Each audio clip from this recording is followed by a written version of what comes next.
It's quite common for people to abandon their own needs for other people. And this is okay sometimes in short bursts if it's absolutely necessary, but you also have to receive, right? It's important to give. It's very important to give. But it's also important to receive. This is an energy flow, and receiving allows you to give, and giving helps you to receive. You need to be open to this dynamic.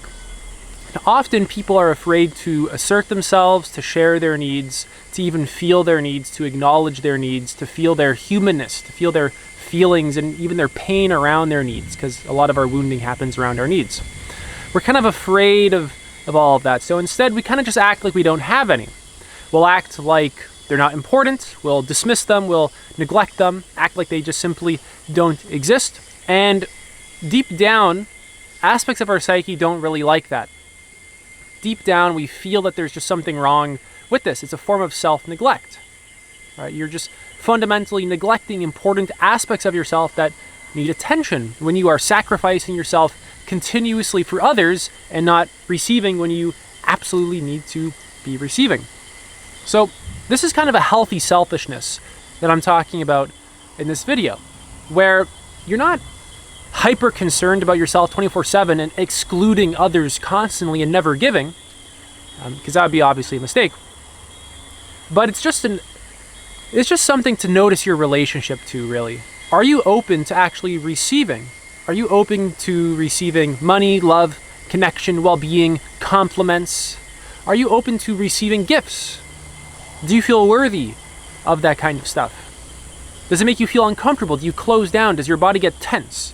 Do you have contractions anywhere? You close down in the heart. Does it get kind of tense in there? So essentially, when you're abandoning your needs, when you don't give them the attention that they actually need, you're abandoning your inner child. And I'm going to explain this to you. I mean this very literally. Your childhood self has not went anywhere. All that stuff is still there. That sub-personality, those qualities are all still there inside of you. And every time you neglect yourself or abuse yourself or eat a lot of junk food, poison your body, that sensitive, vulnerable child within feels that.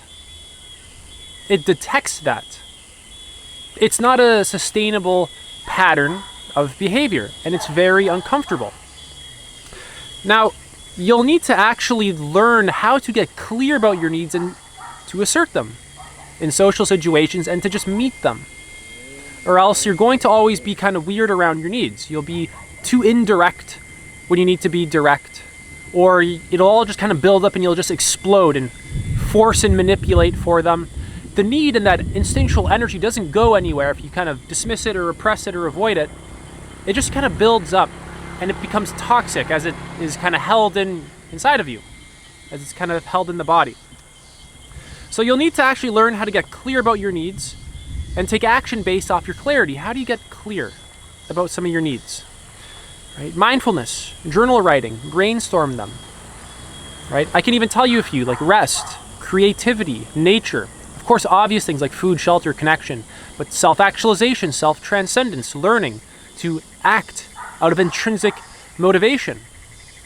The need for play, the need for adventure, the need for spontaneity. The need to let go and just enjoy. And the need to have responsibility and to give yourself to something, to give yourself to work or a relationship, something beyond just yourself. The need to give yourself to something larger than just you as an individual. So connect to the feeling of your wants, needs, and desires. Feel them in your body. Connect to the body and kind of get out of your mind. Recognize the feeling of your needs in your body and really feel them calling your attention and give them your attention instead of neglecting them. Instead of neglecting that inner child within.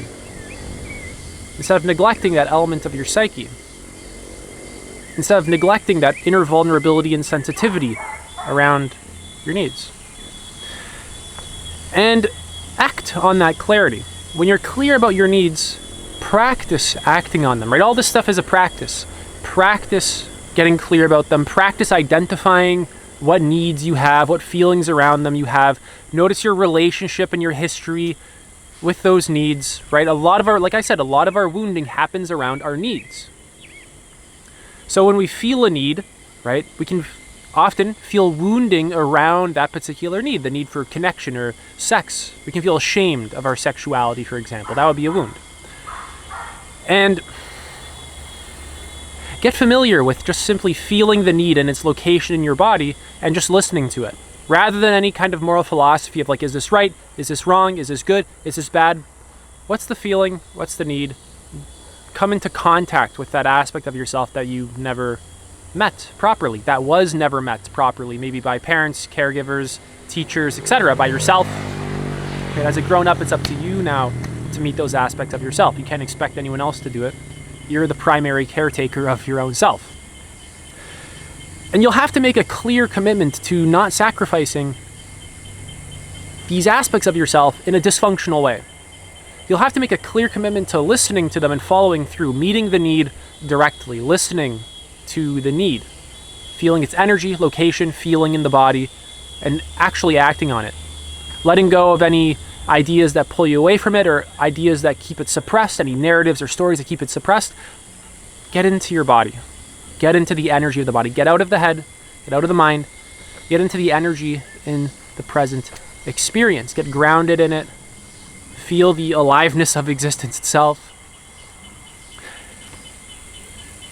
And really just make that commitment to not harm yourself. Because every time you neglect your needs, every time you abandon yourself for someone else, or abandon or neglect your needs in any kind of way, it's almost like a form of self-abuse, right? Self-neglect, but it's really like you're neglecting that, you're almost like abusing that inner child.